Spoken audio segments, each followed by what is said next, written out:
Ever find yourself scrolling through those personal finance articles? You know the ones I mean, like 3 easy steps to retire a millionaire. Right. It's like everyone else got the memo on how money works, except us, right? Yeah. But what if it's not about rules, but more like a hidden code? Mm-hmm. That's what we're diving into today, cracking that code. Absolutely. Yeah. And the best part, we're not talking risky stock tips or those get-rich-quick schemes. Yeah. It's about timeless principles, the real deal about wealth. Understanding those subtle ways money moves, and more importantly, how to use those movements to your advantage. Now, our source material dives right in with some bold statements like, money is earned through crisis. You won't find that on an inspirational poster. What's the deeper meaning there? Right, seems counterintuitive at first. But think about it, those times of economic downturn or even just change. Unsettling, sure, Yeah. but they often bring unique opportunities. I love After the it. housing market crash, suddenly properties were available a fraction of their previous value. Those who were prepared had the resources during that uncertain time. Well, they reaped the benefits when the market bounced back. So it's not about profiting from misfortune, more about recognizing that one person's risk is another's strategic opening. Exactly. Foresight to be ready, courage to act when others hesitate, and a bit of savvy to see that opportunity when it appears. Speaking of opportunities, the source also says money is a game of exchange. Are we all just playing financial monopoly here? In a way, yes. Every financial transaction, at its core, it's an exchange of value. Right. Most of us trade time for money, a traditional job, which is totally valid. But to break free from that cycle, you need to create something, once a product, service, some intellectual property, and get paid for it again and again. So instead of directly trading time for money, you're leveraging your skills, creativity, even passions to build something that keeps generating value. Exactly. Imagine writing an ebook, creating an online course, the initial effort. Significant. But once it's out there, it can generate income long after the work is done. That's understanding money as exchange. That ties into another principle. Money attracts money. Are we talking about some kind of mystical money magnetism?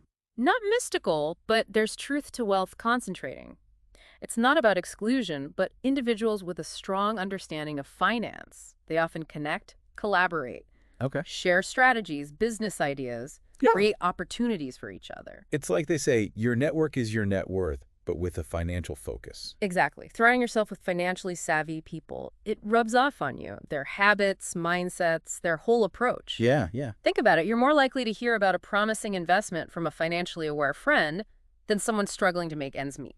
Makes sense. Makes sense. This next one really hits home, especially in today's world. Money is easy to earn, harder to maintain.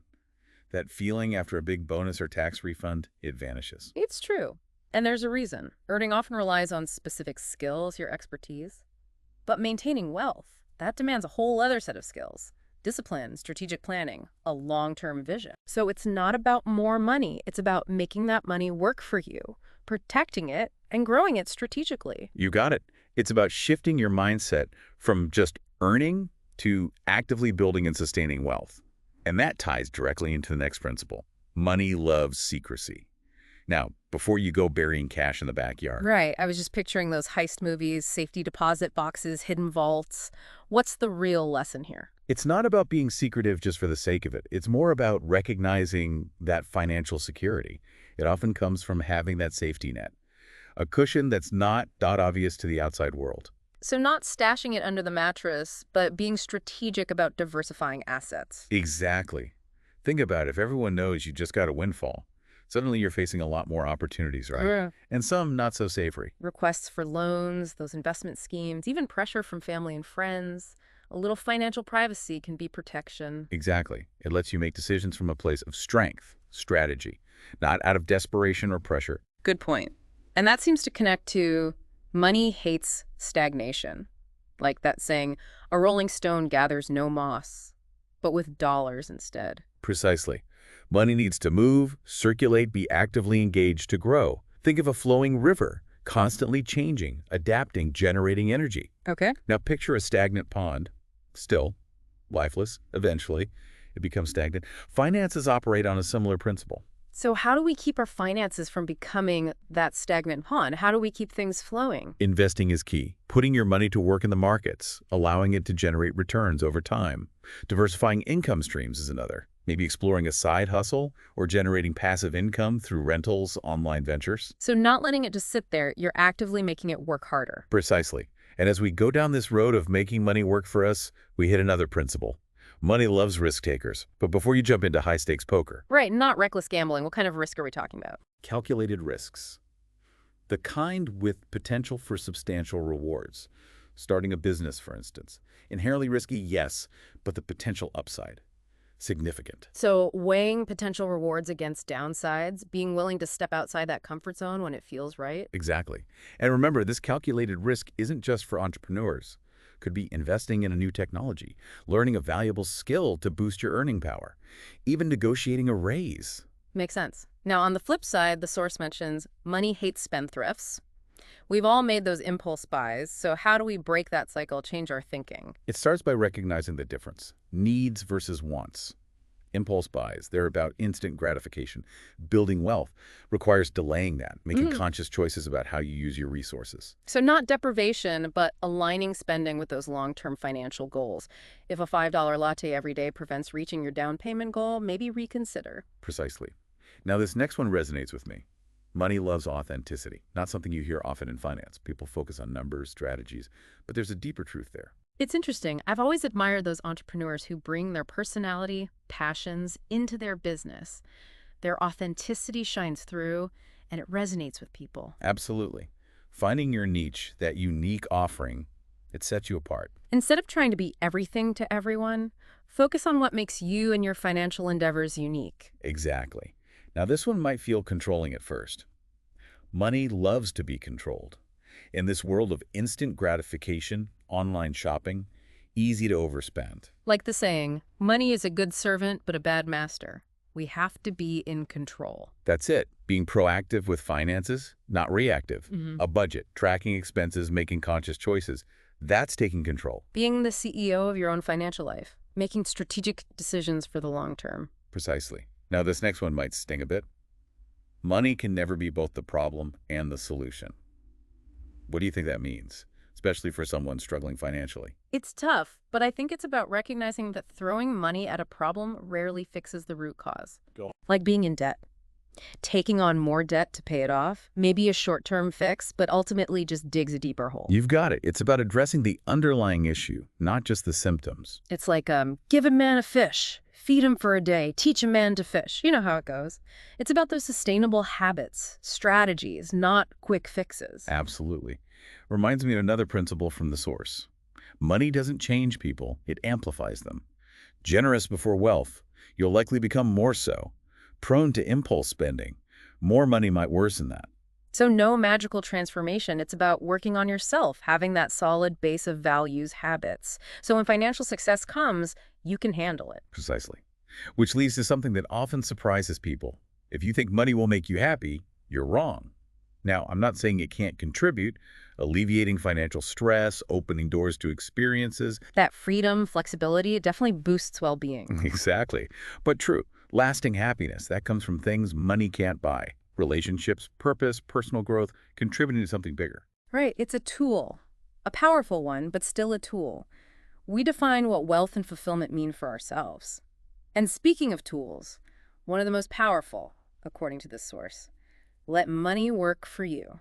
Absolutely. Here's where we go beyond just earning. We step into building lasting wealth. Instead of trading your time, which has limits, you create assets that generate income even when you're not working. So investments, rentals, online businesses, anything with that passive income potential. You got it. Imagine waking up every morning, money coming in, not from clocking in, but because you set up systems that generate it automatically. That's money working for you. Powerful image, like planting a money tree, enjoying the fruits for years to come. And just like a tree needs tending, our financial well-being needs planning and attention. Which brings us to, money favors those who plan. Like they say, fail to plan, plan to fail. Having that roadmap, that clear direction for your finances seems crucial. Exactly. A financial plan, setting specific goals, tracking progress, it's your roadmap, keeps you accountable. So not just dreaming of financial freedom, but those concrete steps to make it real. Exactly. And those steps become even more powerful with compound interest. The source puts it well. Money grows through compound interest. Sounds almost too good to be true. Money making more money on its own? How? It's the closest we've got to financial magic, Yeah. earning interest on your initial investment, plus all the accumulated interest from before. So your money earns money, and that money earns more, and on, a snowball over time. So earlier you start investing even small amounts, the more time it has to work that compound interest magic. Exactly. Best time to plant a tree was 20 years ago. Second best time, today. Investing in compound interest work the same way. And speaking of time, seems like patience is key. Not get rich quick, but smart decisions, letting investments grow long term. You got it. And this next principle, I think it underpins all the others. Money reflects your mindset. Our thoughts, beliefs about money, they actually influence our financial reality. Absolutely. Approach money with fear, scarcity, lack. Your decisions will likely reflect that. But cultivate abundance, possibility, gratitude, you'll attract more opportunities for growth. Shifting from, I can't afford that, to, how can I create the abundance to achieve this? Precisely. Owning your financial future. Recognizing your power to shape it. Like the source says, money rewards those who take ownership. So not just earning, but actively managing, investing wisely, making it a priority. Exactly. Treating your finances with the same care as any other important part of your life. And part of that is being mindful of spending habits, which brings us to our final principle. Money doesn't like impulsiveness. True.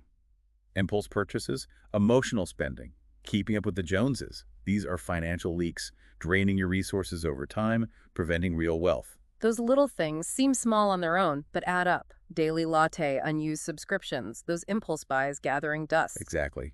Building wealth means shifting from instant to delayed gratification, from emotional reactions to strategic, intentional spending. So it's not just about rules, it's a whole new way of thinking, a new relationship with money, to make choices that align with our goals. You've got it. Money is a tool. Powerful, but just a tool. We decide how to use it, control us, or be mastered to create the life we want. Powerful question. Think about it. What one belief you hold about money might be holding you back? What if you challenged that belief, stepped into a new relationship with your finances?